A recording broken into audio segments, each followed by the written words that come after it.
Perkenalkan, nama saya Yosefin Oktavia Wulandari. Saya mahasiswi dari Fakultas Ilmu Pendidikan, Program Studi Pendidikan Guru Anak Usia Dini, Universitas Pancasakti Bekasi, Kampus D.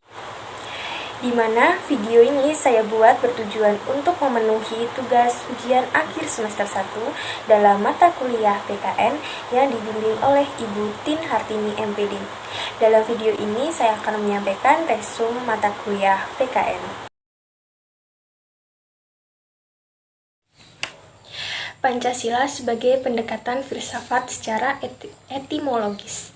Istilah filsafat atau dalam bahasa Inggrisnya philosophia yang berarti dari bahasa Yunani philosophia yang secara lazim diterjemahkan sebagai cinta kearifan. Kata filosofia tersebut berakar pada kata philos atau philia, cinta, dan sophia berarti kearifan. Berdasarkan pengertian bahasa tersebut, filsafat berarti cinta kearifan. Kata kearifan bisa juga berarti wisdom atau kebijaksanaan, sehingga filsafat bisa juga berarti cinta kebijaksanaan. Berdasarkan makna kata tersebut, maka mempelajari filsafat berarti merupakan upaya manusia untuk mencari kebijaksanaan hidupnya yang nantinya bisa menjadi konsep kebijaksanaan hidupnya yang bermanfaat bagi peradaban manusia. Filsafat adalah suatu bidang ilmu yang senantiasa ada dan menyertai kehidupan manusia. Sedangkan istilah ideologi berasal dari kata idea yang berarti gagasan, konsep, pengertian dasar, cita-cita, dan logos yang berarti ilmu. Kata idea berasal dari bahasa Yunani, idios yang artinya bentuk. Di samping itu ada kata idean yang artinya melihat, maka secara harfiah ideologi berarti ilmu pengertian dasar. Dalam pengertian sehari-hari, idea disamakan dengan artinya dengan cita-cita. Cita-cita yang dimaksud dalam hal ini adalah cita-cita yang bersikap tetap, itu sekaligus merupakan dasar, pandangan, atau faham. Memang pada hakikatnya antara dasar dan cita-cita merupakan suatu kesatuan yang sangat berkaitan erat. Dasar ditetapkan karena adanya suatu landasan, asas, atau dasar yang telah ditetapkan pula. Dengan demikian, ideologi mencakup pengertian tentang ide-ide, pengertian dasar, gagasan, dan cita-cita.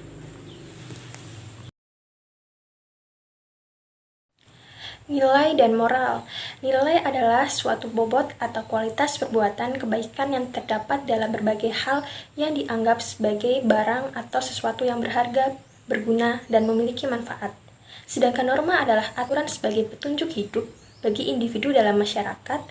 Norma dalam masyarakat hendaknya dipatuhi oleh anggota masyarakat karena norma tersebut mengandung sanksi. Siapa saja baik individu maupun kelompok yang melanggar norma mendapatkan hukuman yang berwujud sanksi.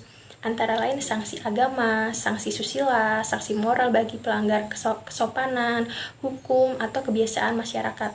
Sedangkan moral adalah suatu tuntutan perilaku yang baik yang dimiliki individu sebagai moralitas yang tercermin dalam pemikiran atau konsep, sikap, dan tingkah laku. Moral merupakan tuntutan perilaku yang dibawa oleh nilai. Moral sangat penting untuk diinternalisasikan dalam kehidupan sehari-hari.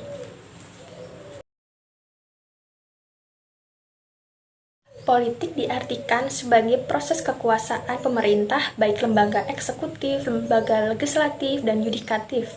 Penerapan politik juga terjadi pada proses kekuasaan lembaga non-pemerintahan, misalnya organisasi masyarakat dan partai politik. Politik merupakan sebuah perilaku atau kegiatan-kegiatan yang dilakukan untuk mewujudkan kebijakan-kebijakan dalam tatanan negara agar dapat merelasikan cita-cita negara sesungguhnya, sehingga mampu membangun dan membentuk negara sesuai dengan rules agar kebahagiaan bersama di dalam masyarakat sebuah negara tersebut lebih mudah tercapai. Politik dan strategi nasional diartikan sebagai kebijaksanaan umum dan pengambilan kebijaksanaan untuk mencapai suatu cita-cita dan tujuan nasional. Politik nasional adalah asas, haluan, usaha, kebijaksanaan negara tentang pembinaan serta penggunaan kekuatan nasional untuk mencapai tujuan nasional. Strategi nasional merupakan cara melaksanakan politik nasional dalam mencapai sasaran dan tujuan yang ditetapkan dalam konteks politik nasional.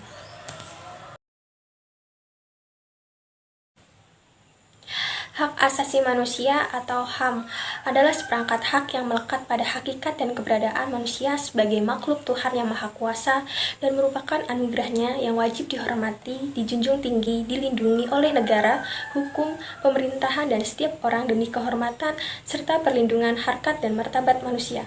Pasal 1 Angka 1 Undang-Undang Nomor 39 Tahun 1999 tentang HAM dan Undang-Undang Nomor 26 Tahun 2000 tentang Pengadilan HAM. HAM adalah hak-hak dasar yang dimiliki oleh manusia sesuai dengan kiprahnya. Setiap individu mempunyai keinginan agar HAM-nya terpenuhi, tapi satu hal yang perlu kita ingat bahwa jangan pernah melanggar atau menindas HAM orang lain. Dalam kehidupan bernegara, HAM diatur dan dilindungi oleh Perundang-undangan Republik Indonesia, di mana setiap bentuk pelanggaran HAM baik dilakukan oleh seseorang, kelompok, atau instansi atau bahkan suatu negara akan diadili dalam pelaksanaan peradilan HAM. Pengadilan HAM menempuh proses pengadilan melalui hukum acara peradilan HAM sebagaimana terdapat dalam Undang-Undang Pengadilan HAM. Hak dan kewajiban merupakan suatu hal yang terikat satu sama lain, sehingga dalam praktiknya harus dijalankan dengan seimbang. Hak merupakan segala sesuatu yang pantas dan mutlak untuk didapatkan oleh individu sebagai anggota warga negara sejak masih berada dalam kandungan. Sedangkan kewajiban merupakan suatu keharusan atau kewajiban bagi individu dalam melaksanakan peran sebagai anggota warga negara guna mendapatkan pengakuan akan hak yang sesuai dengan pelaksanaan kewajiban tersebut. Jika hak dan kewajiban tidak berjalan seimbang dalam praktek kehidupan, maka akan terjadi suatu ketimpangan yang akan menimbulkan gejolak masyarakat dalam pelaksanaan kehidupan individu, baik dalam kehidupan bermasyarakat, berbangsa, maupun bernegara.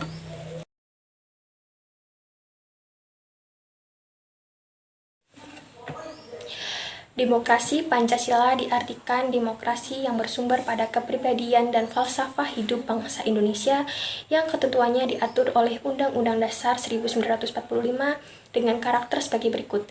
Kedaulatannya ada di tangan rakyat, kekeluargaan dan gotong royong cara pengambilan keputusan melalui musyawarah mufakat, keselarasan antara hak dan kewajiban menghargai hak asasi manusia.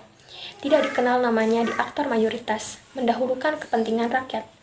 Pada dasarnya, prinsip demokrasi Pancasila diungkapkan dalam 7 hal, yaitu Indonesia adalah negara hukum, menganut sistem konstitusional, MPR merupakan pemegang kekuasaan tertinggi, Presiden adalah penyelenggara pemerintahan tertinggi di bawah MPR, pengawasan dilakukan oleh DPR, Menteri Negara adalah pembantu Presiden, dan kekuasaan kepala negara terbatas.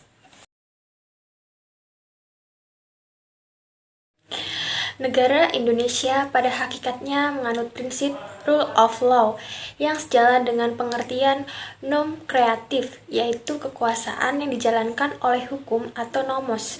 Dalam negara hukum demikian, ini harus diadakan jaminan bahwa hukum itu sendiri dibangun dan ditegakkan menurut prinsip-prinsip demokratis. Karena prinsip-prinsip supremasi hukum dan kedaulatan hukum itu sendiri pada hakikatnya berasal dari kedaulatan rakyat.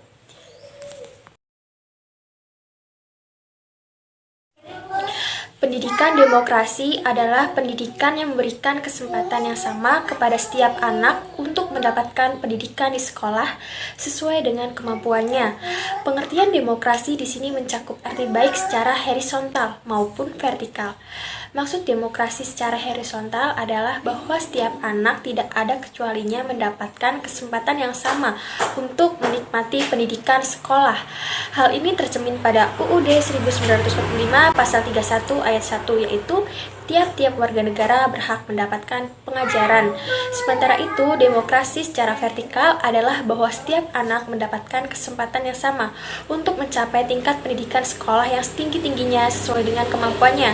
Dengan demikian, demokrasi pendidikan merupakan pandangan hidup yang mengutarakan persamaan hak dan kewajiban serta perilaku yang sama di dalam berlangsungnya proses pendidikan. Pendidikan antara pendidik dan anak didik, serta juga dengan pengelolaan pendidikan. Karena itulah pendidikan demokrasi dalam pengertian yang luas patut dianalisis sehingga memberikan manfaat dalam kehidupan.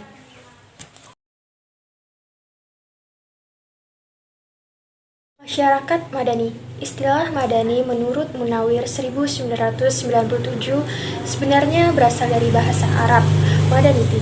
Kata Madaniti berasal dari kata kerja matna yang berarti mendiami, tinggal, atau membangun.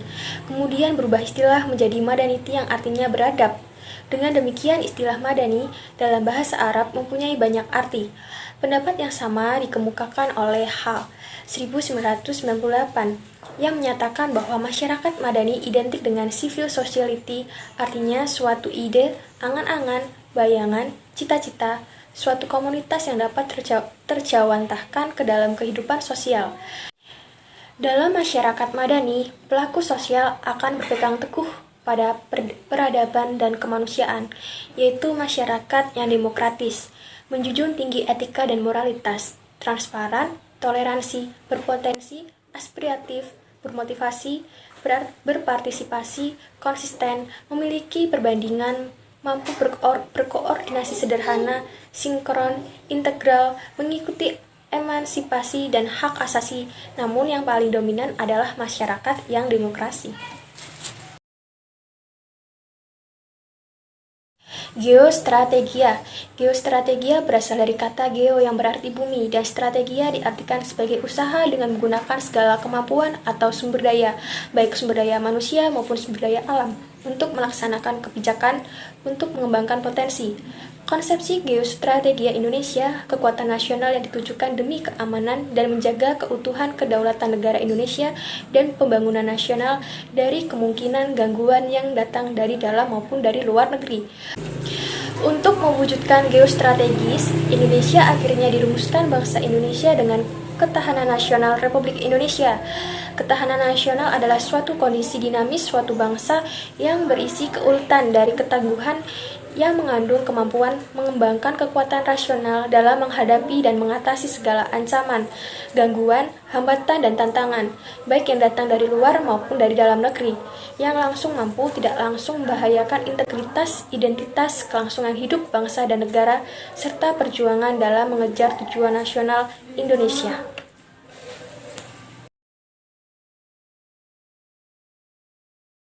Wawasan Nusantara.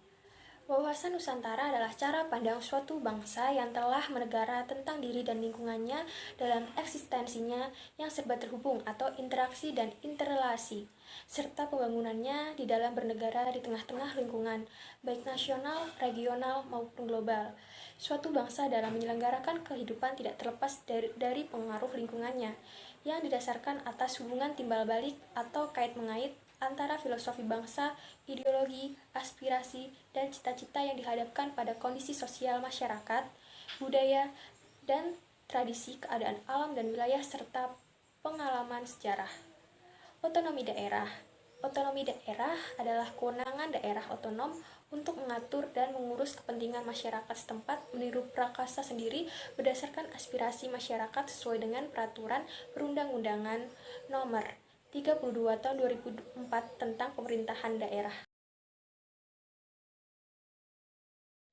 Strategi nasional yang didorong oleh aspirasi nasional geografik atau kepentingan yang dititikberatkannya terletak pada pertimbangan geografi, wilayah atau teritorial dalam arti luas. Suatu negara yang apabila dilaksanakan dan berhasil akan berdampak langsung kepada sistem politik suatu negara sebaliknya. Politik negara itu secara langsung akan berdampak pada geografi negara yang bersangkutan. Geopolitika merupakan sebagian sistem politik atau peraturan-peraturan dalam wujud kebijaksanaan dan strategi nasional yang didorong oleh aspirasi nasional geografi.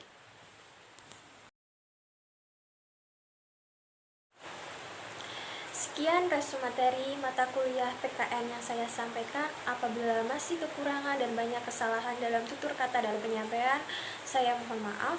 Sekian dan terima kasih.